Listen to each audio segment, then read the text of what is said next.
주께서 이 나라를 창성하게 하시며 그 즐거움을 더하게 하셨으므로 추수하는 즐거움과 탈취물을 나눌 때의 즐거움 같이 그들이 주 앞에서 즐거워하오니 그들이 무겁게 맨 명예와 그들의 어깨의 채찍과 그 압제자의 막대기를 주께서 꺾으실 때 미디안의 날로 하셨습니다. 어지러이 싸우는 군인들의 신과 피 묻은 겉옷이 불에 석같이 살라지리니 이는 한 아이가 우리에게 낳고 한 아이를 우리에게 주신 바 되었는데 그의 어깨에는 성사를 배웠고 그의 이름은 부여자라 모사라 전능하신 하나님이라 영원하시는 아버지라 평강의 왕이라 할 것이니라. 그 정사와 평강의 더함이 무궁하며 또 다윗의 왕좌와 그의 나라에 군림하여 그 나라를 굳게 세우고 지금 이후로 영원히 정의와 공의로 그것을 보존하실 것이라. 만군의 여호와의 열심히 이를 이루시리라. 아멘.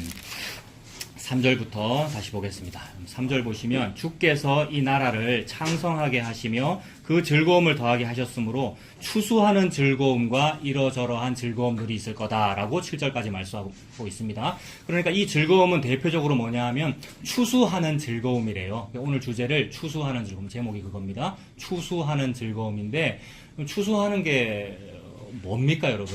저는 아까도 말씀드렸지만 오늘도 제가 막내다 이랬는데 저 어리기 때문에 농사도 안 지어봤고 여러분 농사를 지어보셨거나 농사가 뭔지 아시죠? 네. 좀 전에 6학년이라고 하셨죠? 6학년이라고 하셨죠? 네. 농사를 아시잖아요. 여러분들은 농사가 뭔지 추수가 뭔지 아실 거란 말입니다. 저는 잘 모르지만 그러나 아는 대로 예수님 은혜 안에서 그 추수에 대해서 오늘 한번 나눠보자는 겁니다. 추수라고 하는 건 보통 교회에서 우리 뭐 추수한다, 추수감사절이다, 아니면 추수하는 즐거움이다 이런 단어들이 교회에서 많이 쓰이는 단어죠. 모든 종교에서는 교회뿐만이 아니라 모든 종교에서는 이런 거 좋아합니다. 추수한다는 건 뭐냐면 뭔가 거두는 거잖아요. 열매 맺는 것이고 거두는 것이고. 그래서 적게 거두는 것보다 많이 거두는 게 좋죠. 뭐 배가 운동이 일어나는 것이 좋고요. 뭐 개척한 지 몇 년 만에 성도가 몇 명 되었다라는 그런 얘기들이 좋고요. 그 교회도 그렇고 절도 그렇고 뭔가 많이 얻어지는 걸 좋아합니다. 그래서 노력을 작게 했는데 적은 노력으로 결과가 많으면 굉장히 좋아하고 그래도 좀 이 세상의 논리는 그렇잖아요. 기업의 어떤 논리라는 것이 뭐죠? 최소 투자로 최대 이윤을 보자. 이것이 이 세상인데 근데 그거는 너무 도둑놈 심보잖아. 최소 투자로 최대 이윤을 보는 거 도둑놈 심보고 우리 그런 거 아니야. 우리 예수 믿는 사람이니까 많이 투자해가지고 많이 거두자 이러는 거잖아요. 그러니까 많이 투자해가지고 많이 거두자라는 얘기가 사실 종교이지요. 어디 감히 우리가 석가모니 불상 앞에서 절도 안 하고 절을 많이 해가지고 많이 복을 받아내자. 이게 많이 투자해서 많이 받자는 거잖아요. 그러니까 예수님 앞에서도 마찬가지고 불상 앞에서도 마찬가지고 기도를 많이 해가지고 철야 기도를 해가지고 헌신봉사를 많이 해가지고 하나님께서 감동하셔서 나에게 뭔가 복을 많이 주시는 것을 많이 거두자. 요게 추수하는 즐거움이지 않습니까? 오늘 그 얘기 하려고 그러는 거겠죠? 제목이 추수하는 즐거움. 갑자기 헷갈리죠? 그런 얘기들이라는 거예요. 보통 기독교가 그렇고 종교 어떤 시스템으로 갖추어진 종교들은 다 그런 얘기죠. 적게 투자해서 많이 얻든 아니면 많이 투자해서 많이 얻든 뭔가를 좀 많이 얻자. 우리 힘들잖아. 이 땅에서 우리 아들, 딸도 힘들고 병에 걸려있고 취업도 안 되고 나도 힘들고 이 힘든 이것을 좀 타게 하는 힘든 그것이 타게 되는 일을 일컬어 종교적으로 구원이라 그랬죠. 아주 고상한 표현으로 구원. 예수님 믿어 영생 얻는 것을 구원이라 하지 않고 그것은 관념적으로만 머릿속에 들어있고 진짜 우리가 바라는 구원은 뭐냐 하면 돈 많이 버는 거, 몸 안 아파지는 거, 뭐가 좀 잘 되는 거, 나의 고민이 해결되는 거, 이걸 일컬어 구원이라 했잖아요. 근데 그걸 좀 많이 얻자. 눈에 보이는 손에 잡히는 것들을 좀 많이 얻어내자. 이것이 추수였습니다. 추수라고 우리가 불렀습니다. 그거를 많이 하면 즐겁죠. 추수하는 즐거움이라 그러고 많이 얻었으니까 뚝 떼가지고 이거 막 헌금하면서 막 하나님 앞에 잘하는 양 그렇게 해왔고 그거를 가지고 막 간증하면서 이렇게 하면 우리가 추수가 많이 됩니다. 하나님 앞에 교회 앞에 이렇게 일을 했더니 이렇게 추수하는 것이 많습니다. 내가 이것을 얻었는데 나만 알고 있을 수 없어서 여러분에게 알려드립니다라고 하면서 간증해가지고 당신도 좀 해보세요 해서 이 추수하는 즐거움을 전파시키려는 이런 노력들 모든 종교에 다 있었고 우리 기독교가 참으로 열심히 했고 그리고 앞으로도 계속 할 겁니다. 예수님 다시 오신 날까지. 이 세상은 그렇잖아요. 그거를 일컬어 추수하는 즐거움이라 불렀는데 과연 하나님께서 참된 농부이신 하나님께서 진짜 누가 농부입니까 여러분? 하나님만이 참된 농부셔요. 그분이 추수를 할 줄 아셔요. 인간은 추수가 뭔지도 몰라요. 그러니까 하나님께서 말씀하시는 농부가 뭐며 농사가 뭐며 추수가 뭔지 그걸 한번 보는 겁니다. 그래서 큰 틀이 지금 하나 딱 잡히죠. 큰 틀을 잡아보세요. 인간이 하는 농사와 인간이 하는 추수가 그게 추수인지 아니면 진짜 농부인 하나님이 하시는 추수가 그게 추수인지 그거를 오늘 살펴보는 겁니다. 먼저 인간을 한번 보죠. 사람들이 농사 잘 짓고 추수 잘 합니까? 사람들 농사 잘 짓고 추수 잘 해요.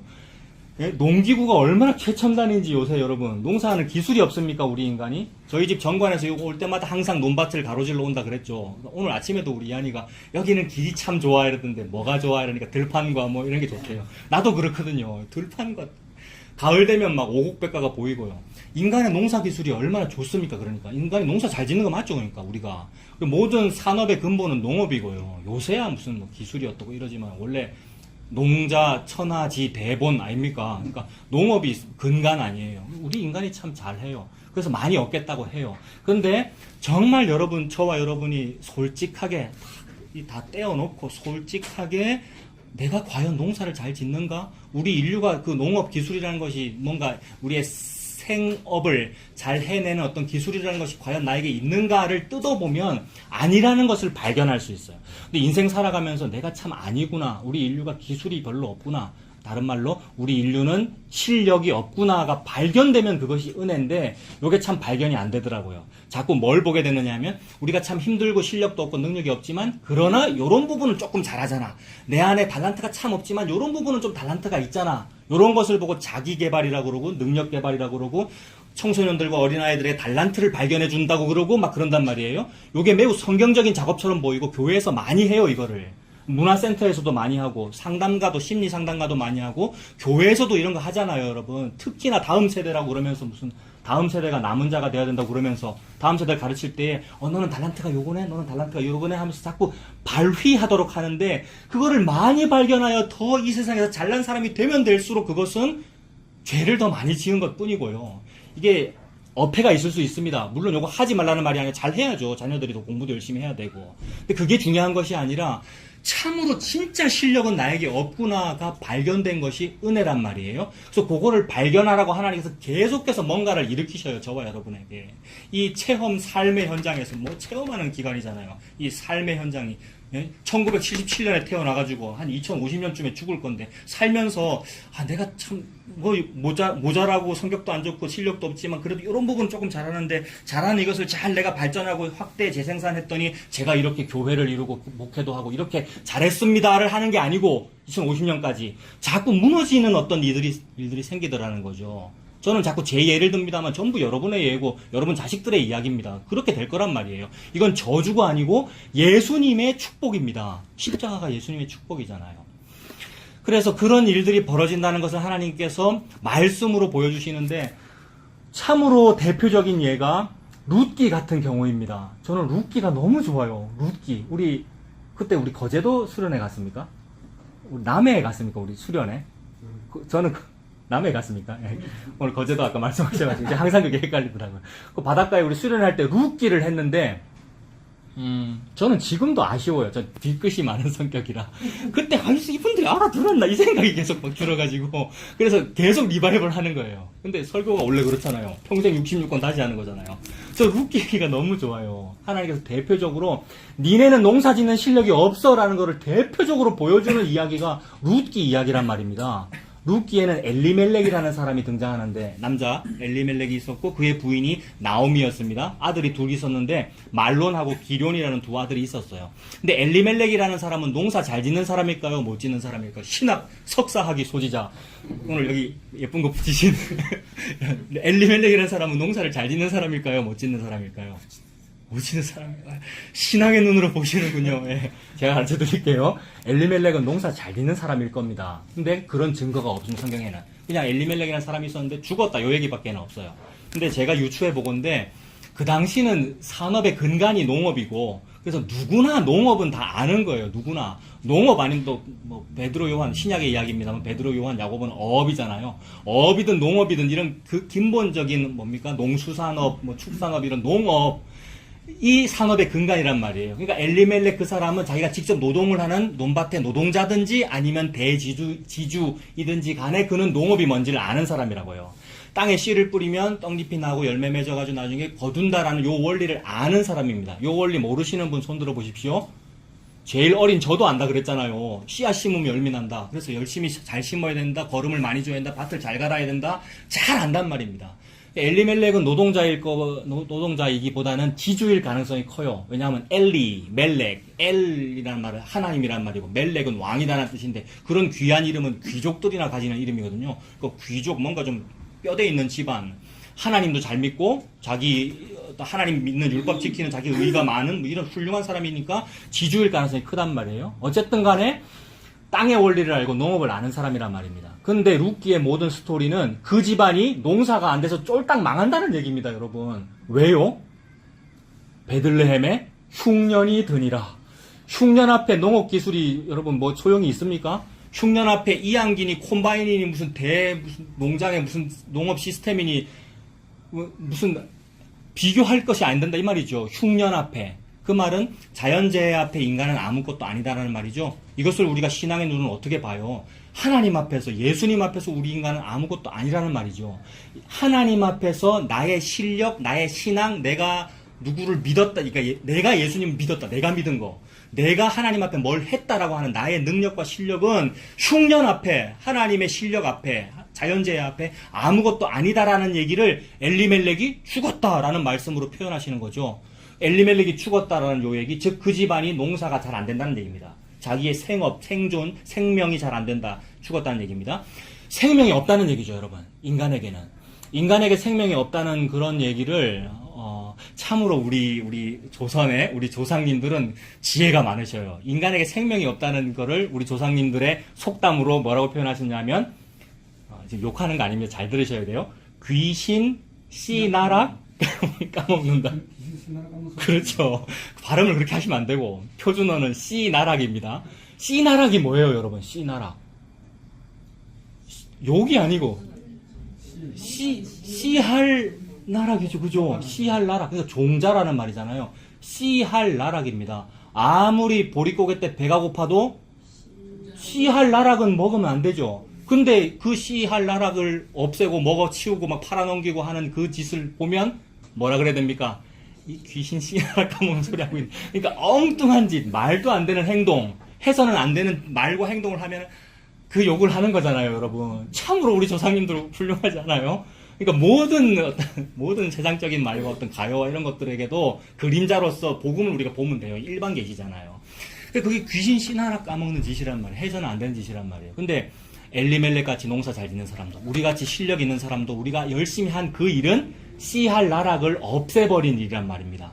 그래서 나오미 집안, 엘리멜렉 집안에 씨할 나락이 없어진 이야기잖아요. 흉년도니까. 먹고 살 것이 없어서 종자마저도 씨할 나락마저도 다 팔아넘겨서 모압으로 이민 가야 되는 상황이 너희들 상황이야. 잘난 줄 알고 살고 있는 차목사와 여러분들이요. 너희들의 상황이 지금 씨할 나락마저도 다 팔아넘긴 그런 상황이야. 라고 하나님께서 말씀하고 계시는 것이죠. 이거는 막 때리는 것이고 발각시키는 것이고 폭로시키는 것인데 너무 사랑하시는 거예요. 너무 사랑하셔서 나는 너를 알아. 너는 너를 모르는데 나는 너를 알아. 너의 상황은 씨할 나락도 없는 상황인 거야 라고 보여주고 계시는 겁니다. 그래서 점점점 씨나락이 없는 상태로 인생이 전락하게 되죠. 남편 엘리멜렉 죽어버렸잖아요. 모압으로 이민 갔는데 거기서 어떻게 아들이라도 잘 키워보려고 두 아들 애지중지 키웠단 말입니다. 근데 죽어버리죠. 결혼했는데 아들도 낳지 못하고 죽어버렸단 말이에요. 그러니 과부만 3명 남았습니다. 시어머니 나오미, 오르바, 룻, 여자만 3명 남았잖아요. 과부만 3명. 여자만 3명 남았는데 아직 아들은 낳지 않았다. 무슨 얘기입니까? 씨나락은 없고 땅만 있는 상황이네요. 이게 우리의 상황이라는 거죠. 씨알 나락 3명 다 죽어버렸잖아요. 물질적인 종자, 실제 공식도 없고 남자의 남편도 없다는 그 얘기잖아요. 이게 무슨 상황이면 과부의 상황이고 창기의 상황이고 당장 먹고 살려면 이 여자들 무슨 일 해야 먹고 삽니까? 창기해야죠. 그게 고대 근동의 사회잖아요. 과부의 상황이고 창기의 상황이고 저기 창녀의 상황이고 이게 고아의 상황이고요. 보호자가 없는 상황. 우리의 상황을 하나님께서 지금 보여주고 계시는 중이죠. 그러니 엘리멜렉 집안, 나오미 집안은 참으로 씨나락이 없어지는 상황으로 흘러가더라는 겁니다. 근데 하나님의 스토리는 지금 무슨 얘기하고 계시는 거냐 하면 희한하게도 이토록 씨나락이 없는, 즉 종자, 씨앗, 생명이 없는 나를 우연히 보아스의 보리밭에 이르도록 하시는 하나님의 역사란 말이에요. 룻기에 보면 우연히 보아스의 보리밭에 도착했더라라고 적혀 있는데 우연을 가장한 하나님의, 오늘 이사야 여러분 9장 지금 펼쳐 있죠? 이사야 9장 7절, 우연히 보아스의 보리밭에 이르게 하시는 우연을 가장한 하나님의 열심이란 말입니다. 이사야 9장 7절에 있는 열심이라는 그 단어가, 하나님의 열심은 우연이라고 표현하셔도 그 우연이 아니고, 야, 내가 니를 씨나락 하나 없도록, 종자 하나 없도록 만들어서 종자가 가득히 열린 보아스의 보리밭에 내가 너를 인도한 거야 라는 말씀을 하나님 하고 계시는 거죠. 이 단어 안에 지금 설교가 다 끝난 거예요, 사실. 그 안에서 걱정할 것이 뭐가 있고, 하나님께서 너희들을 그렇게 망하게 하셔가지고 진짜 안 망하는 길로 내가 너를 인도한다. 거기가 예수 그리스도의 품입니다. 보아스의 보리 타작하는 타작 마당이고, 예수 그리스도의 그 천막이고요. 예수 그리스도라고 하는 겉옷이고, 그 속에 들어가는 이야기잖아요. 그러니 하나님은 놀라운 메타포를 지금 사용하세요. 비유를 하셔가지고, 하나님이 농부고 하나님께서 씨앗을 뿌리시는데 너희들이 가진 씨앗이라고 하는 것은 늘 씨나락을 까먹어 소모시키는 너희들 생존이 없어지고 있고 죽어가고 있고, 그런 생명 없음의 모습들만 너희들이 펼쳐지고 있다. 봐라, 남편도 죽고 아들 둘 죽고. 그런데 진짜 씨앗을 향하여 내가 너를 보낸다라는 거죠. 그 씨앗은 다윗의 혈통, 다윗이 태어날 집안이잖아요. 보아스 집안에서 다윗 태어난다는 그 얘기 이제 하시는 거잖아요. 그래서 그 보아스의 보리밭으로 거지가 된, 창기와 비슷한 모습이 된, 과부가 된 룻과 나오미를 인도하는 그 이야기죠. 그래서 보아스가 뭐라 그럽니까? 보아스가, 아니 저기 저 이삭, 땅에 떨어진 이삭을 줍고 있는 저 거지 같다고는 안 했습니다만은 딱 거지일 수밖에 없죠. 저 여인이 누구냐라고 했더니 자초지종 다 설명하고, 그래서 보아스가 어떻게 하죠? 하인들에게 보리 이삭을 땅에 많이 떨어뜨려라 그랬잖아요. 이건 진짜 놀라운 은혜 아닙니까, 여러분? 밭 주인이라는 것은 자고로 자본주의적 마인드를 가져야 추수를 많이 하죠. 오늘 제목이 뭡니까? 추수하는 즐거움. 밭 주인이 추수하는 즐거움을 많이 얻으려면 많이 떨어뜨리면 안 되고 많이 모아야죠. 전부 내 거라고. 그래서 아무도 안 주고. 그래서 기업의 손실을, 리스크를 최소화하고 이윤만 극대화하는 것이 기업의 논리인데, 보아스는 이윤을 극대화하는 것이 아니라 땅에 떨어뜨리는 것을 극대화하고 있죠. 원래 율법에는 보리 베고 이삭 이거 추수할 때에 실수로 떨어뜨리는 것은 다시 줍지 못하게 돼 있거든요. 실수로 떨어뜨리는 거 왜 안 줍습니까, 주인이? 하나님 법이 왜 그렇습니까? 고아, 과부, 나그네가 와서 주워 먹으라고, 또는 길에 들짐승들이라도 주워 먹으라고. 이거 얼마나 좋아요. 그 우리나라도 옛날에 까치밥, 단감 이런 거 감나무에 놔뒀잖아요. 그것처럼. 근데 하나님은 그 법을 초월하여 가지고 떨어뜨린 걸 줍지 마라가 아니고 오히려 많이 떨어뜨려라는 말씀을 지금 하고 계시는 거잖아요. 그 말은 하나님이 그랬다는 말이죠. 하나님이 보리 이삭 참된 종자를 땅에다가 많이 떨어뜨렸다는 말입니다. 무슨 뜻입니까? 하나님이 이 땅에 많이 떨어뜨린 참된 씨나락, 참된 씨앗은 예수 그리스도다라는 그 말씀을 하시는 거죠. 너희들은 가짜 예수를 믿고 있고 가짜 씨앗을 보고 거기다가 명찰 딱 붙여가지고 예수라고 그러고, 그러니까 전부 예수 믿잖아요. 교회 다니는 사람 전부 예수 믿습니다. 근데 그 예수는 전부 자기 생존이라고 하는 씨앗이란 말이에요. 그래서 그 씨앗을 열심히 까먹고 있죠. 그러니 조상님들한테 욕먹어야 되죠. 뭐 하는 짓입니까, 그게? 그게 귀신 씨나락 까먹는 짓이죠. 종교로 예수를 믿고 있는 것은 자기가 명찰 붙여놓은 그 씨나락을 열심히 까먹고 소모시키고 있는 거예요. 그럼 그거 열심히 까먹으면 그 씨앗을 심으면 싹이 납니까? 다 까먹은 그 씨앗을 그걸 찌꺼기를 심으면 싹이 납니까? 안 나니까 한 달란트를 심었는데 몇 달란트 거두겠습니까? 0달란트 거두겠죠. 어떤 사람은 2달란트를 심었는데 2달란트 거두고, 어떤 사람은 5달란트 심었는데 5달란트 거둔단 말이에요. 근데 1달란트 받은 사람은 1달란트 심었는데 0달란트를 거뒀어요. 그 사람 어떻게, 마태복음에 나오는 비유 이야기.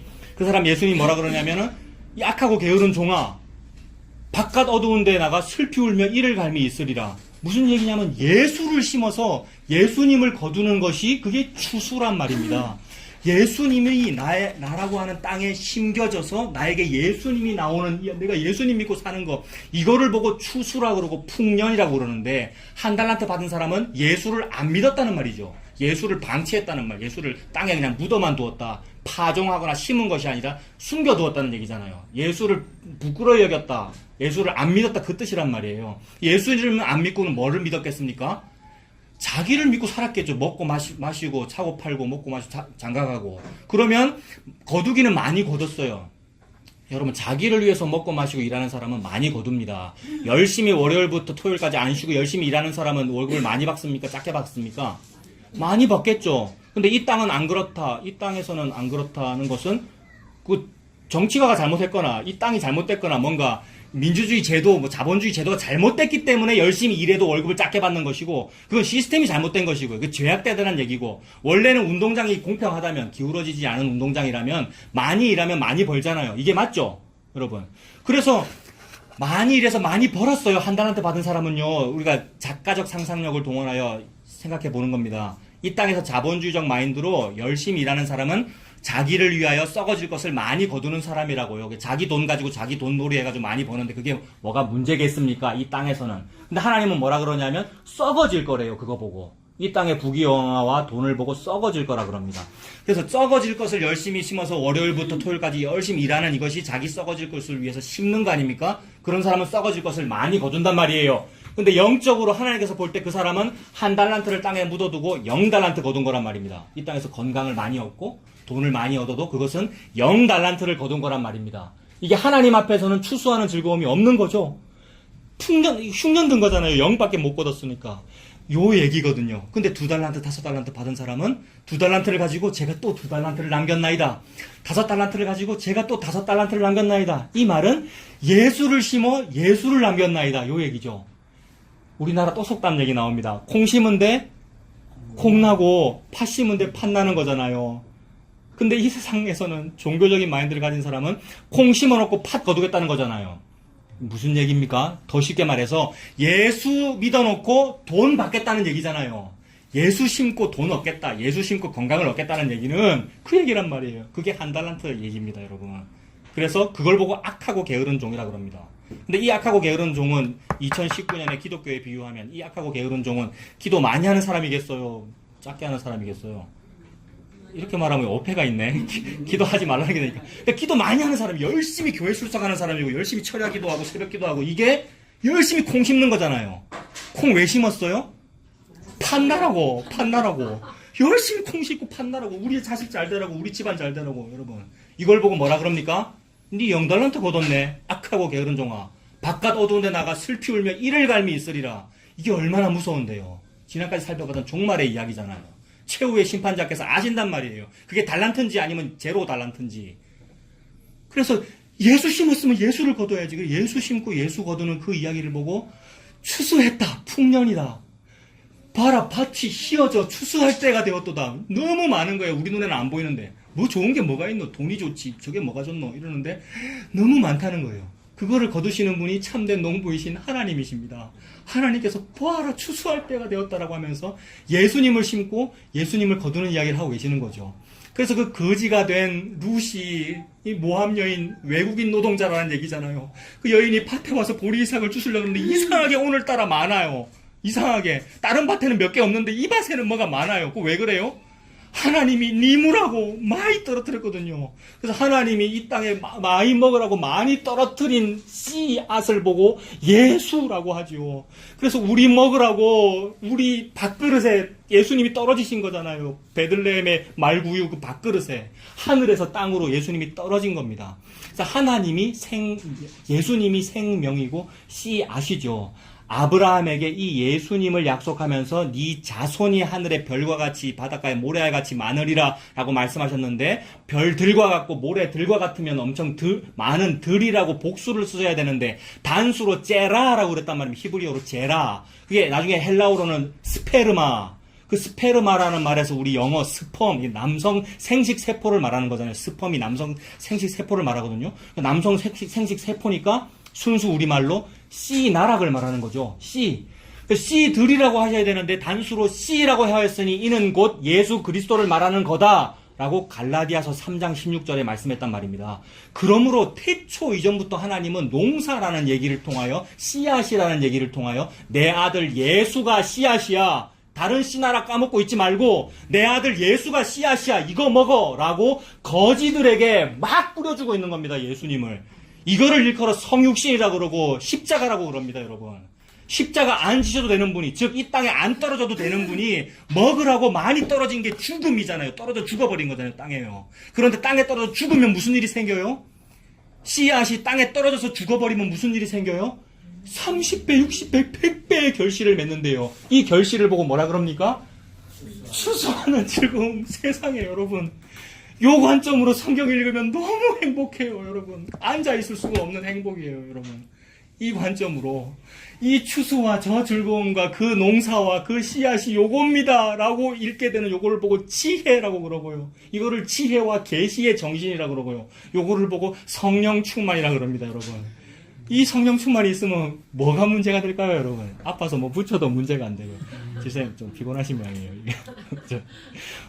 이 땅의 일이 우리가 힘들잖아요. 근데 문제가 아니고 그죠? 이 관점으로 보면. 그래서 이게 없으면 우리 어떻게 하면 되냐면요. 울면서, 우리 지난주 그런 얘기 했잖아요. 참 내가 믿음이 없잖아요. 내가 믿음이 없고 여러분이 믿음이 없고. 근데 기도해야죠. 하나님 지혜와 계시의 정신을 저에게 주세요. 즐겁다는데 지금 저 사람은 즐겁다고 저 사람 즐겁다는데 이게 뭐가 즐겁노? 예? 그 즐거움을 주세요. 추수하는 즐거움. 아버지 하나님의 즐거움. 그래서 한 달란트 받은 사람은 바깥 어두운데 쫓겨나 슬픈 일감이 있고 2달란트 5달란트 받은 사람은 무슨 상을 얻죠? 네 주인의 즐거움에 참여할지니라 그런단 말입니다. 추수를 내가 하면 내 즐거움인데 추수는 그분이 하셨어요. 그럼 그분 주인의 즐거움이에요. 그분만 즐거워요. 우리가 뭐가 즐거워요, 여러분? 우리는 이 땅에서 힘든 게 맞아요. 수고와 슬픔뿐이라고 모세가 그랬잖아요. 그러나 네 주인의 즐거움에 참여해라라는 이 말이 얼마나 좋은지. 그럼 뭐 하면 돼요? 이 노예와 이 노동자가 뭐 하면 돼요? 주인의 즐거움에 참여하라는 재판장의 선언을 들었으면은 제가 그걸 어디 갑니까? 뭐 저는 내 거 하려면 이렇게 하면 안 되고 당장 다부서 끄고 뛰가면 되는 거죠, 여러분. 이게 천국 가는 거고 약속 안에서 안식을 누리는 거잖아요. 주인께서 지금 잔치를 하시고 즐거우시니까. 그게 추수하는 즐거움입니다, 여러분. 그러니 그 보아스라는 그 남자가 예수 그리스도를 예표하는데 그 남자가 그날 밤에 당장 자기의 육신의 남성의 정욕대로 여자를 취해도 되는데 그리 하지 아니하고 절차대로 질서대로 저와 여러분이 예수 믿도록 예수 안 믿고도 되고 그렇게 안 하고요. 저와 여러분의 자존심과 자기의가 죽어지는 절차대로 다 하고 여러분 예수 믿게 할 겁니다. 여러분들 대충 뭐 숏컷으로 새가족반을 5주를 해야 될 걸 하루만 하고 이게 아니고요. 다 해야 돼요, 여러분. 다 해야 돼. 그러니까 예수 믿어야 된다 이 말입니다. 어려운 과정을 거쳐야 된다는 말이 아니고 예수 안 믿고는 절대 안 된다 이 말입니다. 다른 숏컷이 없다는 말이죠. 예수 믿도록 하나님께 만드셔서 즉 자기 회개를 통하여 예수님 앞에 저는 아니군요. 철저히 낮아진 그 회개라는 그 모든 절차를 통하여 공식적으로 결혼을 하십니다. 보아스가 룻하고. 그래서 그날 밤에 보리를 네 옷 좀 펴봐라. 옷을 딱 펴잖아요. 룻이. 그래서 보리를 6번 넣어준다. 이 참 무슨 얘기입니까? 보리밭에 보리이삭을 많이 뿌렸다는 얘기와 보리이삭을 많이 줬다는 얘기 전부 예수 그리스도 줬다는 말이죠. 저와 여러분들은 예수님 받았습니다. 그래서 예수님이 받았다는 말은 내가 땅이니까 나에게 예수님이 심겨졌다는 말이고 앞으로 무슨 일만 있겠습니까? 예수님만 30배, 60배, 100배 결실을 맺게 될 겁니다. 근데 예수님 실컷 받아놓고 예수님 심어놓고는 다른 거 얻으려고 하죠. 솔직히 우리가 다른 거 필요하고요. 돈 필요하고 건강 필요하고 우리가 그래요. 그래서 우리가 그렇군요 라고 하면서 사는 거죠. 하나님 앞에서. 근데 이 세상은 그 복음을 모르면 교회든지 기독교든지 타 종교든지 종교는 예수 심어놓고 다른 거 얻으려고 하고 있다는 말입니다. 거기에서 우리가 탈출되어가지고 눈이 뜨려서 비늘 같은 게 벗겨져서 그 예수 심고 예수 거두는 거군요. 썩지 아니할 것을 심어서 썩지 아니할 것을 얻는 이 영광을 저에게 주셨군요. 라고 하면서 감사합니다 하고 사는 거죠. 그래서 요 관점이 지혜와 계시의 정신이라 그랬죠. 요게 성령의 눈으로 말씀을 보는 거잖아요. 그래서 그리스도의 영이 저와 여러분에게 임하면 요 관점으로 모든 말씀을 읽으면 돼요. 모든 말씀을 그 관점으로 보면 돼요. 그래서 오늘 방금 3절 봤는데 다시 보십시오.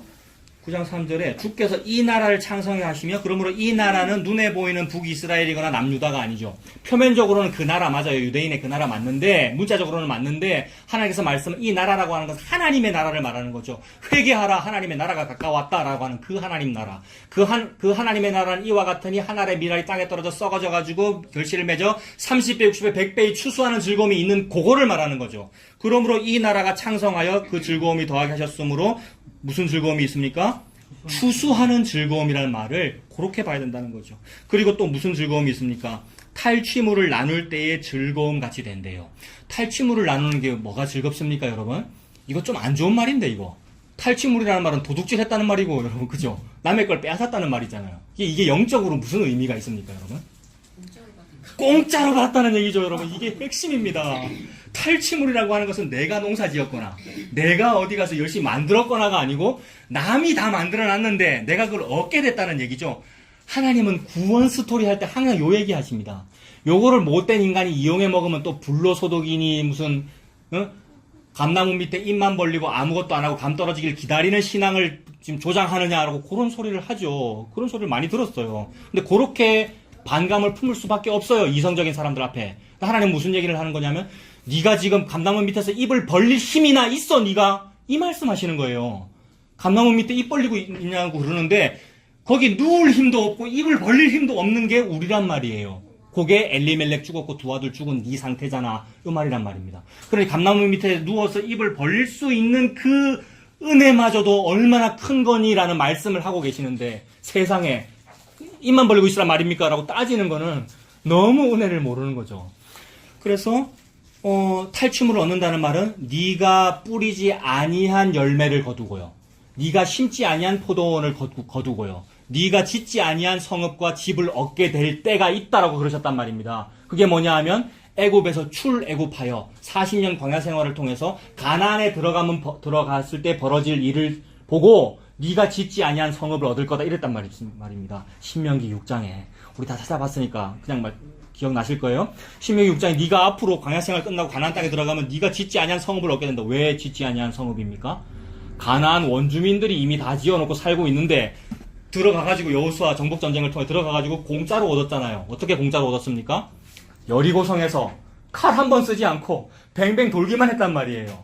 여리고성에서 뱅뱅 돌았던 그 군사들, 즉 그들의 우두머리는 여호수아 장군인데 그 여호수아 장군이 전쟁 시작하면서 한 일이 뭐죠? 워카끈을 조여매고 전투복 입고 딱 가고 있는데 네 워카 벗어 이러셨잖아요. 무슨 뜻입니까? 네 발에 신을 벗어라 아니면 네가 싸우는 거 아니야. 그 말씀하신 분이 누구죠, 여러분? 여호와의 군대 장관인데 예수 그리스도의 영이죠. 즉 여리고성 전투는 네 워카끈으로 하는 거 아니야. 네 무기로 하는 거 아니야. 즉 공짜로 얻는 거야. 그러니까 공짜니까 싸울 일이 없고 돌기만 해. 공짜니까 돌기만 해. 그 말 싸우지 말라는 얘기잖아요. 네 힘이 아니라는 얘기잖아요. 게다가 그전에는 뭡니까? 요단강 건너고 나서 할례 받았잖아요, 여러분. 할례. 남성의 수술을 말하는 거잖아요. 전투할 군인이 그 수술하면 됩니까, 여러분? 근데 너희들이 하는 거 아니라는 것을 하나님께서 보여주고 계시는 거죠. 그러므로 거기서 얻는 물건은 여리고성 다 무너지고 나서 거기서 얻는 전리품은 그러므로 내 수고로 얻은 게 아니네요. 그 전리품은 그러므로 내 게 아니네요. 그래서 하나님 뭐라 그러셨습니까? 여리고성의 모든 전리품은 네 거 아니고 내 거다. 전부 하나님께 드려라. 하나님께 드린다는 개념은 죽인다는 의미입니다. 그래서 모든 걸 다 죽여야 되죠. 근데 그 안에서 그걸 얻으면 어떻게 됩니까? 아간이 얻었잖아요. 그 안에서 외투를 얻고 그거 신할산 외투입니다. 그 외투가 메이데인 신할. 그 말은 바벨탑 출신 바벨탑에서 만든 거란 뜻이란 말이에요. 영적으로. 신할 땅이 바벨탑의 땅이고 바벨론의 그러니까 메이데인 재팬 아니면 메이데인 USA라는 말이 너무 좋은 거. 그걸 딱 얻으니까 많이 얻었죠. 금은 보화도 얻었고 외투도 딱 숨겨놨으니까 많이 얻은 건데 니는 한 개도 못 얻었네. 그게 영달란트란 말이에요. 그게 아무것도 못 얻은 거잖아요. 그럼 어떻게 되죠? 바깥 어두운 데 쫓겨나 슬피 울며 일일갈미 있으리라. 아간이 죽었잖아요, 여러분. 그게 지옥 가는 거잖아요. 근데 참으로 얻은 것은 뭐냐면 하나님께 싹 다 올라간 것, 전부 하나님 거가 된 거, 그게 참으로 얻은 거죠. 여리고성을 얻었고 이제 가나안 땅을 얻은 거 아닙니까? 이게 탈취물이죠. 자기가 수고해서 얻은 것이 아니라 공짜로 생겼으니까 탈취물. 그래서 이 탈취물을 나눌 때의 즐거움이래요, 여러분. 탈취물 얻어가지고 서로 가지는 거잖아요. 가나안 땅을 분배해서 나눠 가지는 거잖아요, 이제. 천국을 나눠 가졌잖아요, 저와 여러분들이. 이 탈취물을 나눌 때의 즐거움이고. 즐거운 같이 그들이 주 앞에서 즐거워하니 이 즐거움이 있기를 바래요. 교회 와서 우리 예배 뭐 하려 드리지 우리가 여러분? 교회 와서 우리 멀리서도 오고요. 모여가지고 우리 뭐 하죠 여러분? 이 즐거움을 나누는 그것만이 의미가 있습니다 여러분.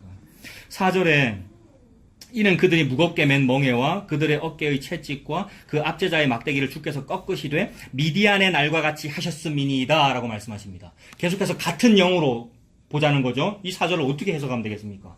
항상 무겁게 먼 멍에가 있고요. 어깨에 채찍이 있고 압제자의 막대기가 있어요. 늘. 그 왜 그러느냐 하면 바벨탑이라서 그래요. 우리는 늘 바벨탑 반지하에서 그 그늘에서 깃들이고 막 고액 월세를 내가면서 막 살고 있거든요. 어떻게 하면 1층에서 2층 올라갈까, 2층에서 3층 올라갈까, 좀 로얄층에 올라갈까를 사는데, 그거를 올라가려고 하면 할수록 위에서는 압제자가 막 내리누릅니다. 근데 독재시대에는 폭력으로 내리누르고, 문화 통치를 할 때는, 아유, 노동자 여러분, 아유, 민주정부입니다. 아유, 노동자 여러분, 아유, 최저시급을 제가 올려드릴게요. 근데, 그렇게 하면 안 되고 요렇게 하면 좀 더 잘 될 겁니다. 요 방법을 써보시면 좀 더 잘 될 겁니다라는 이 세상의 논리. 그래서 요렇게 하면 뭐가 되리라라는 방법. 그래서 원인을 네가 제공하면 결과가 좋으리라라는 이야기. 그게 인과율 아닙니까? 그래서 그 인과율 때문에 원인을 내가 작게 제공하면 결과를 작게 받을 것이고 원인을 많이 제공하면 봉급을 많이 받겠네라는 요 논리 때문에 인간은 노동을 많이 하죠. 쉼이 없어요. 근데 이 자본주의 세상에서는 사실 그거 거짓말인데 여러분. 저 피라미드 꼭대기에서 다 가지고 이런 얘기 너무 많이 하면 음모론자 비슷해지기 때문에 이건 그냥 그림자만 우리가 느끼면 되는 거죠. 이 세상의 시스템은 그렇단 말이에요. 자본주의와 마케팅과 공산주의도 마찬가지고. 그래서 심한 고문을 당하는 거잖아요. 밑에서 열심히 노력하면 월급이 많이 올라갈 거야. 조금 올라갔는데 아이고 됐다 이러고 그래서 더 많이 조금 올라가는 것을 보고 벤치마킹하고 컨설팅 받아가지고 더 많이 하려는 그게 모든 교회 부흥 시스템이 그러하고요. 인간의 자기 개발 시스템이 그러하고요. 돈 많이 벌겠다는 논리가 그렇단 말이에요. 그게 뭐냐 하면 압제 당하고 있는 겁니다. 자본주의의 압제를 당하고 있는 거고 공산주의의 압제를 당하고 있는 거고요. 너무 정치 얘기를 했습니까? 그게 이 세상에 압제를 당하고 있는 거죠. 그게 바벨탑 시스템입니다. 그래서 모든 인간은 바벨탑, 창세기 11장의 바벨탑에서 아래에서 위로 올라가려고 하는데 하나님께서 볼 때 하늘에 계신 이가 웃으심이요. 주께서 저희를 비웃으시리로다. 왜냐하면 아래에서 위로 많이 올라갈수록 그것은 지하로 많이 내려간 것이기 때문에 지하로 많이 내려간다는 것은 무적행을 의미하죠. 그러므로 위로 올라간 바벨탑과 아래로 내려간 무적행은 상하 대칭으로 같은 것을 의미합니다.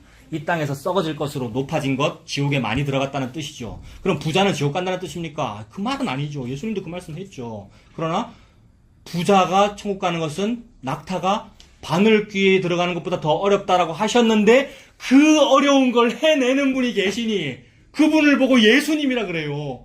그 말씀은 그 뜻이에요. 부자는 천국 못 간다는 뜻이 아니라 부자는 천국 가기 참 힘들어. 바벨탑 꼭대기에 사니까. 근데 그 자도 회개시키고 그 자도 예수 믿게 만드는 분이 바로 나야 라는 얘기를 하고 계시는 거예요. 그 누구 믿을래요? 그러니까 고실력자 믿으면 되잖아요. 고실력자 얼마나 놀라운지. 거지 같은 사람도 구원하고 최고 부자도 구원할 수 있는 능력이 있으신 분이 예수님이니 그 예수님을 높이고 있는 말씀이란 말입니다. 그 말씀은. 그래서 압제자의 막대기에서 허덕대는 것은 그거예요. 이 세상에서 부자 되려고 애쓴 그 일. 부자 되려고 애쓴 그 일. 심지어 예수 믿고서도 건강 없고 돈 받겠다고 했던 그 논리들과 설교들과 간증들과 나의 아멘들. 그것이 압제자의 몽둥이에 내가 맞은 겁니다. 맞으면서도 우리 뭐라 그랬죠? 계속 헌금 갖다 바쳤죠. 맞으면서도 계속 출석했고요. 계속 헌금 갖다 바쳤고요. 계속 웃었고요. 종교 앞에서 우리가 웃었단 말입니다. 억지 웃음을. 그게 심한 고문이고요.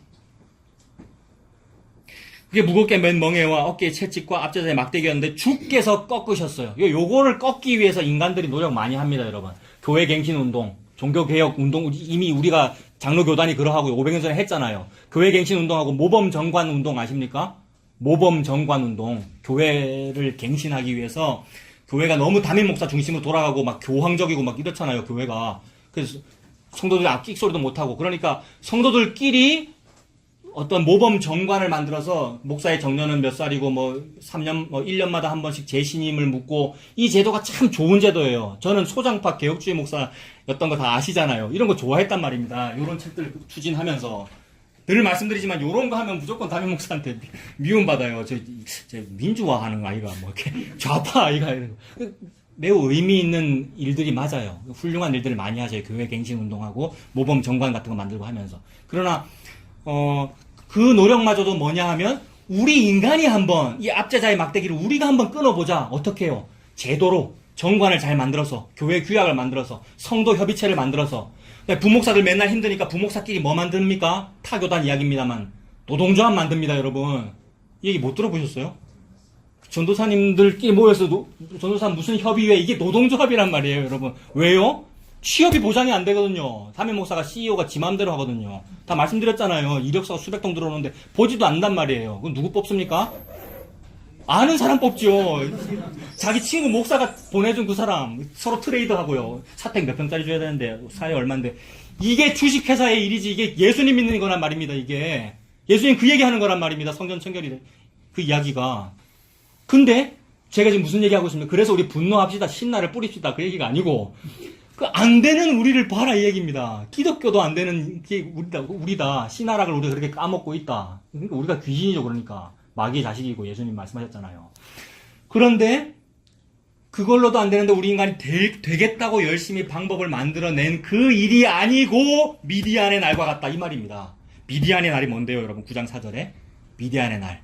미디안이라고 하는 너무 나쁜 적군이 있었어요. 늘 호시탐탐 유다를 이스라엘 노리고 쳐들어와가지고 나락 다 가져가고 진짜로 나락을 다 가져가요. 그래서 기드온이라는 젊은 농부가 나락을 타작을 하는데 포도주 즙 틀에서 타작을 했단 말입니다. 여러분 사사기에 보면 추수를 이항기와 콤바인에서 해야지 왜 포도주 틈에서 그 말은 숨어서 몰래 했다는 얘기입니다. 씨 나락 안 뺏기려고 지 먹고 살려고 늘 소심하고 우리는 내 생존을 위해서 살고 있어요. 근데 하나님께서 위대한 용사야 힘을 내라 이랬단 말입니다. 그러면 또 힘을 내요. 우리가 또 하나님께서 막 힘주면 또 힘이 내가지고 그래 내 힘나 내가 한번 싸운다. 미디안 내가 다 무찌른다.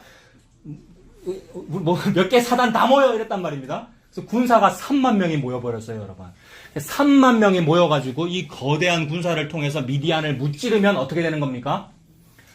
모범 정관 운동이 승리하는 겁니다. 교회 갱신 운동과 동성애 반대 집회가 승리하는 거라고요. 참된 진리는 이 땅에서 승리하지 않습니다, 여러분. 참된 진리는 이 땅에서 핍박을 받습니다. 그런데 예수 그리스도 다시 오시는 날에 부활을 하는 그것을 믿고 바라보는 거죠. 보이지 않는 것을 우리가 믿고 있는 거죠, 그러니까. 근데 이 땅에서 우리가 승리해가지고 내가 교회를 갱신했어요. 내가 이렇게 개척을 했고요. 이렇게 하나님 나라를 확장시켰어요는 대부분 거짓말일 가능성이 매우 크다는 얘기죠, 그러니까. 하나님은 3만 명 가지고 안 싸우신다는 얘기입니다. 미디안의 날과 같다는 말은. 3만 명 어떻게 하십니까? 처음에 10,000명인가 얼마 줄이고 또 몇 명 줄이고 나중에 시내가에 가서 물 떠먹으라 그래가지고 300명으로 줄이잖아요. 그 이야기가 기드온의 300용사 이야기잖아요.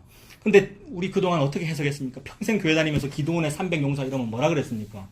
우리 박 집사님 전에 영화 300 얘기도 하셨으니까 영화 300과 이거는 다른 얘기라 그랬죠. 근데 평생 우리 교회 다니면서 기드온의 300용사 이러면 우리 뭐라 그랬죠? 300명 같은 예, 아시는 거 압니다. 300명 같은 뭐 정의 용사가 되자. 우리도 300명이 되어서 열심히 싸우자. 라는 얘기고, 게다가 300명이라면은 그 많은 이미지입니까? 작은 이미지입니까? 숫자가 많은 이미지죠. 표면적으로는. 300명 이러면 100이 3개나 있으니까 많다는 거잖아요. 우리 많이 모이자. 우리 성도 몇 명입니까? 교회 300명 되면 초대형 교회입니다, 여러분. 교회 300명 되면. 300명 모으자. 그래가지고 열심히 하자. 잘하자. 우리가 이긴다. 그 얘기할 때 300명을 썼는데 하나님께서 미디안의 날 기드온의 300용사라는 얘기는 숫자가 100분의 1로 줄어든 것을 말씀하시는 거죠. 3만 명에서 300명으로 줄어들었다는 말은 100분의 1로 줄었다는 말입니다. 게다가 미디안의 대군에 비교해서 300명은 뭡니까 그게? 먼지도 아무것도 아니죠. 근데 300명이 이기더라는 얘기잖아요. 그 어려운 걸 또 이분이 해냅니다라는 얘기잖아요, 여러분. 그 어려운 걸.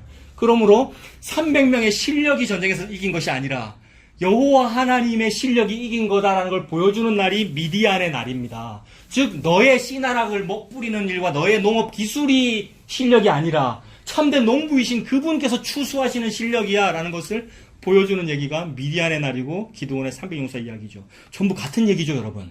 미디안의 날과 같이 하셨다는 것이.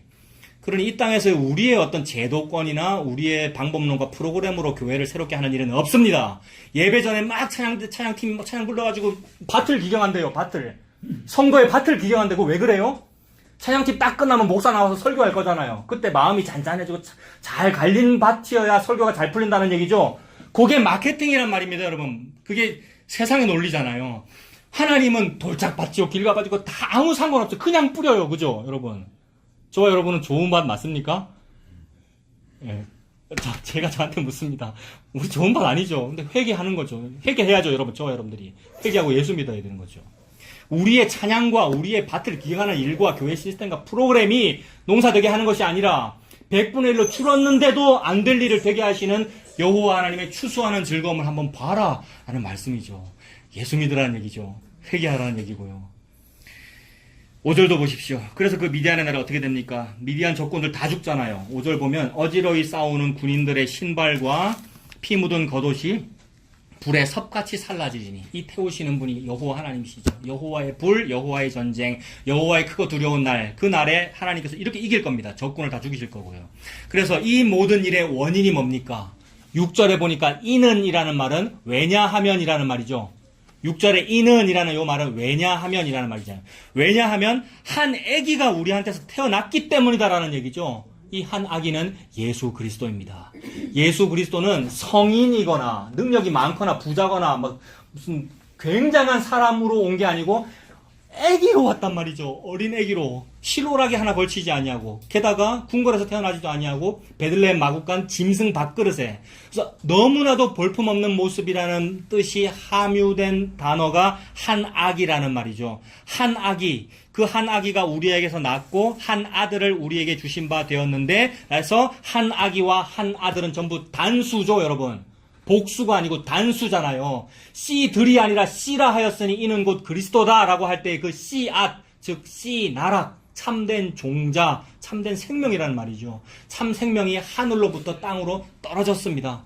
하나님께서 파종하신 거죠. 농사하신 거죠. 농사지었어요. 지금 한 아기가 우리에게서 낳고 우리는 마리아이며 인간입니다. 인류가 땅이잖아요. 교회가 신부잖아요. 그래서 마리아는 남자를 알지 못하는데 즉 남자를 알면 안 되죠. 왜냐하면 다른 씨가 들어오면 안 된단 말입니다. 그래서 아브라함의 아내 사라를 아브라함이 팔아넘기잖아요. 믿음이 없어가지고요. 팔아넘겼을 때 애고방에게 잡혀가는데 애고방이 결혼하려고 그러죠. 즉 애고방 바로가 지 남자 인간의 지 씨를 사라한테 주려고 그러는 거잖아요. 이게 근데 하나님께서 이 못된 바로야 어디 감히 네가 라고 하면서 야단치시고 사라를 구해 오시는 거잖아요. 왜 그래요? 사라에게 아브라함의 씨를 주기 위함이죠. 근데 아브라함에게 씨가 있습니까? 나이가 100살인데 나중에 100살 되잖아요. 아브라함도 씨가 없고 사라도 경수가 끊어졌어요. 즉 남자 여자 모두 다 생명이 잉태될 가능성이 없단 말입니다. 이 무슨 얘기입니까? 우리는 실력이 3만에서 300으로 자꾸 줄고 우리의 생명 잉태 능력이 자꾸 줄어드는데도 불구하고 내 안에서 생명이 나오는 기적을 한번 내가 보여줄게 하는 요 얘기가 그게 기적의 기독교고 예수님 이야기잖아요. 그죠? 예수님은 처녀가 잉태하여 아들을 낳으리니 그의 이름을 임마누엘이라고 해라 라는 그 말씀을 이루고 계시는 거죠. 그 처녀가 잉태해 아들을 낳으리니 할 때 그 아들이 한 아들, 한 아기 9장 6절입니다. 이는 한 아기가 우리에게서 태어났고 한 아들을 우리에게 주신 바 되었는데 그 어깨에는 정사를 메었고 놀라운 정치적 능력이 있으세요. 여러분 김정은이가 나이가 몇 살 안 됐는데 정치를 잘 합니까? 북한 노동신문은 잘한다 그러더라고요. 뭐라 그러냐면 북한이 지금 미국도 주무르고 여러분 남한도 다 북한이 주무르고 너무 잘하잖아요. 그러니까 노동신문이 뭐라 그랬습니까? 놀라운 21세기의 무슨 태양이 놀라운 정치력으로 우리를 이끄시는 이랬단 말입니다. 김정은 보고. 이건 김정은이 정치력이 있다는 말이죠. 근데 하나님은 뭐라 그러냐면 한 애기인데 놀라운 정치력이 있대요. 정사를 어깨에 메었다는 말이 정치를 너무 잘하시고 우주를 다스리시고 우주 너머를 다스리셔요. 그분만이 만군의 왕이셔요, 여러분. 영원 전부터 이제와 영원토록 그분이 왕이셔요. 다스리셔요, 여러분. 온 우주를. 그 다스리심 앞에 부복하여 맞습니다라고 하는 것이 아멘이고요. 이 행복이 얼마나 크지. 힘들고 고달프고 어려운 길을 가나 그러나 괜찮군요 라면서 그분의 다스리심 앞에 부복하게 되는 이 은혜. 그분은 일찍 죽임당한 어린 양이며 보암직도 안 하고 먹음직도 안 하고 볼품도 없고 고운 모양도 없는데 근데 그분을 왕이라고 할 수 있는 이 은혜. 이게 얼마나 큰지요, 여러분. 그분을 왕이라고 할 수 있으면 불평불만이 있을 수가 없죠, 여러분. 우리가 불평불만 사실 저도 많이 나오고 우리가 그렇습니다만 그것은 그분이 왕이라는 것이 내게 아직 안 다가온 거예요. 그거는 은혜 받으면 돼요, 여러분. 그죠? 그분이 왕이라는 것을 한번 은혜 받아지면 안 보이죠, 다른 게. 초막이나 궁궐이나 그 어디나 하늘나라. 예수님 여기 계시는군요. 이렇게 되죠. 그래서 그 한 아기의 어깨에 정사가 있고요. 그의 이름은 기묘자고요. 모사고요. 모사는 상담가입니다. 우리는 상담가가 필요해요. 점쟁이가 필요하고요. 늘 찾아가요. 우리가 심리 상담 받고 싶고요. 위로 받고 싶고요. 정신과를 찾아가야 되고요. 우리가 그래요. 근데 참된 모사, 참된 상담가가 누굽니까? 예수 그리스도 한 아기, 아직 말도 못할 것 같은데, 한 아기가 옹알이밖에 못할 것 같은데, 근데 그분의 그 말씀이 곧 여호와 하나님의 말씀이고 여호와 하나님이고 그것이 진리고 복음이고, 그러므로 그분이 상담가입니다. 모사입니다. 전능하신 하나님이고요. 영존하시는 아버지고 평강의 왕입니다. 그 정사와 평강의 더함이 무궁하며 또 다윗의 왕자와 그의 나라에 군림하여 그 나라를 굳게 세우고 지금 이후로 영원히 정의와 공의로 예수 그리스도께서 땅에, 즉 저와 여러분에게 떨어져서 죽어버린 그 일, 왜 죽었냐면 내가 죽였죠. 우리가 십자가에 죽였으니까. 그래서 죽어버린 그 일을 통하여 그 사람을 삼켜, 예수라고 하는 씨앗의 생명이 나라고 하는 죽음을 삼켜 나를 죽여버리고 살리는 그 일을 보고 정의라고 그럽니다, 여러분. 이 땅에서는 정의사회 구현하는 걸 보고 정의라 그러고요. 뭐 경찰서에 적어놓고 그게 정의라 그러는데, 그게 아니고 예수 그리스도라고 하는 생명이 하늘을 떠나 부모를 떠나 아내와 합하여 둘이 한 몸을 이루어 그 아내를 죽여서, 즉 성도를 죽이고 교회를 죽여서 고도 제로로 만들어서 바닥나게 만들어 예수와 함께 부활시키는 그 일을 보고 정의롭다라고 그런다고요. 그래서 이 땅에서 정의운동을 하는 사람은 이게 안 보이는 거죠. 저는 정치적으로 이 땅에서 정의운동을 하는 그쪽인데, 근데 이건 복음이 아니란 말입니다. 이 땅에서의 자기 선택이 자기 취향이지. 그거는 지 마음대로 하면 된단 말입니다. 공산주의자를 하든지 민주주의자를 하든지. 근데 예수님의 복음은 니들은 그걸로도 안 돼. 공산주의자로도 안 되고 민주주의로도 안 되잖아. 니들 해봤잖아. 이 말이죠. 옛날에 왕정으로도 안 되고요. 이 땅에 민주주의로도 안 되고요. 박정희도 안 되고 문재인도 안 되고 무슨 노무현도 안 되고 박근혜도 안 되더라는 얘기잖아요. 오늘 오후에 원래 박근혜 영화 보려고 그랬는데 그건 제가 혼자서 취소했습니다. 다른 거 복음적인 영화 제가 보여드릴 거예요. 볼 겁니다만은 다 안 된다. 근데 예수 그리스도의 복음이 너를 죽이는 거야. 죽여서 살리는 거야. 이걸 보고 정의라 그래. 정의 구현 사제다나 정의 사회 구현하려는 경찰 전두환의 캐치프레이즈 아닙니까, 옛날에. 근데 그게 정의가 아니고 예수 그리스도가 정의야. 그분이 평강의 왕으로서 이 정의로운 정치를 펼치시는 거야. 그의 신하된 백성은 그 앞에 아멘 하라, 이 말이죠. 그게 회개하고 예수 믿는 거죠. 정의와 공의로 그것을 보존하실 것이다. 만군의 여호와의 열심히 이를 이루시리라. 얼마나 놀라운지요. 만군의 여호와의 열심이래요. 근데 이 만군의 여호와의 열심을 보고 인간이 안 믿어지면 무슨 짓을 하느냐면 지가 뭔가를 열심히 해요. 못 믿어오니까 지가 뭔가를 하는 거, 이거 하는 거예요. 이거 뭘 쌓든지 아니면 뭔가 보증으로 잡고 싶어서 보험을 들어놓든지. 그 보험이 뭡니까? 실제 돈으로도 삼성생명, 현대증, 무슨 생명 뭐 이런 데 들기도 하고 그건 들어야 되는 거 맞고. 근데 그 보험이 뭐냐면 기도 많이 해두는 거, 뭐 교회에 많이 투자해두는 거, 헌금 많이 한 거, 일 많이 한 거. 안 믿어져서 그러는 거잖아요, 우리 인간이요. 근데 그게 우리고요. 그게 나고요. 근데 그것이 회개된 것이 얼마나 은혜인지요. 내가 안 믿어서 이러는 거구나. 근데 만군의 여호와의 열심을 믿으면 다 맡기는 거죠. 참으로 그러하군요. 그래서 참된 토기장이신 그분께서 진흙 한 덩어리를 가지고 이러하든 저러하든 괜찮군요. 저에게 해주시는 그것이 정의로우신 거군요. 저에게 해주시는 그 처분이 지극히 마땅하군요. 라고 받아지는 이것이 그분의 추수하시는 그 농사 짓는 일의 즐거움에 참여하는 거죠. 그래서 이 착하고 충성된 종아, 아무것도 안 했는데. 왜 아무것도 안 했습니까? 6시에 퇴근인데 5시 반에 불려갔단 말입니다, 우리가. 아무것도 안 했는데, 착하고 충성된 종아, 내가 너 하루 일당 1데나리온 약속했지? 라고 1데나리온을 주더라는 말입니다. 2데나리온이 아니고, 복수가 아니고 단수죠. 1데나리온은 뭐를 의미합니까? 예수 그리스도. 그래서 평생 3, 4대 때 예수 믿었거나, 아니면 유럽 사람들처럼 무슨 2000년 동안 예수 믿었거나, 아니면 방금 예수 믿어 십자가에서 한평강도처럼 믿었거나, 똑같이 뭐만 줍니까? 1데나리온. 그러니 한평강도가 너무나도 큰 은혜를 받은 거죠. 그러니까. 근데 옛날의 논리에는 뭐라 그랬냐면 한평강도는 천국에 가서 부끄럽게 다닐 것이고 한 일이 없으니까. 근데 이 땅에서 열심히 헌신봉사 많이 하고 하나님 일 많이 한 사람은 천국에서 뭐 좋은 옷 입고 넓은 평수에 살 거다라는 얘기는 하나님의 이 열심을 모독하는 거죠. 너희들의 그 열심이 그 구원 이런 것이 아니고 나의 열심이 이 일을 이룬 거다라고 말씀하십니다. 이 하나님의 열심 앞에 우리가 아멘하고 부복하는 것이 참된 은혜이죠. 그래서 시어머니 나오미가 드디어 깨닫고 며느리 룻과 보아스의 관계를 깨닫고 그 남자가 이 일을 이루기 전에는 멈추지 아니하리라 그런단 말입니다. 예수 그리스도의 이 실력이 얼마나 놀라운지 그가 부자라 해도 바늘기에 들어가게 만드시려면 그 일을 이루기 전에는 멈추지 않으셔요. 여호와 하나님께서, 예수님께서. 너무 지질이 못났고 무슨 학교도 못나고 거지라도 예수 믿게 하는 일을 멈추지 않으시고 부자라도 예수님 멈추지 않으시고 그러니까 누구나 구원하시죠. 예수님께서 원하시면. 그래서 하나님의 그 원하심, 하나님의 원하심이 저와 여러분에게 이르러서 우리가 예수 믿고 있다면 너무나도 행복한 겁니다, 여러분. 이 은혜를 누리고 살고 이 주인의 즐거움, 추수하는 즐거움에 참여하고 사시는 저와 여러분들 다 되시길 바랍니다. 기도하겠습니다. 하나님 아버지, 하나님의 그 열심을 감사합니다. 하나님께서 모든 것을 다 창조하셨기에 이제는 쉬어라라고 말씀하셨고 구원을 다 하셨기에 이제는 쉬어라, 안식해라라고 말씀하셨는데 그 열심과 안식의 명령을 믿지 못하여서 자꾸만 내가 하려고 했고 내 일을 내가 걱정했던 우리들입니다. 주님 불쌍히 여겨주셔서 더욱 눈이 뜨이게 해주시고 지혜와 계시의 정신을 주셔서 그 예수님 안에서의 안식 누리고 사는 우리가 되도록 인도하여 주시옵소서. 예수님 이름으로 기도합니다. 네.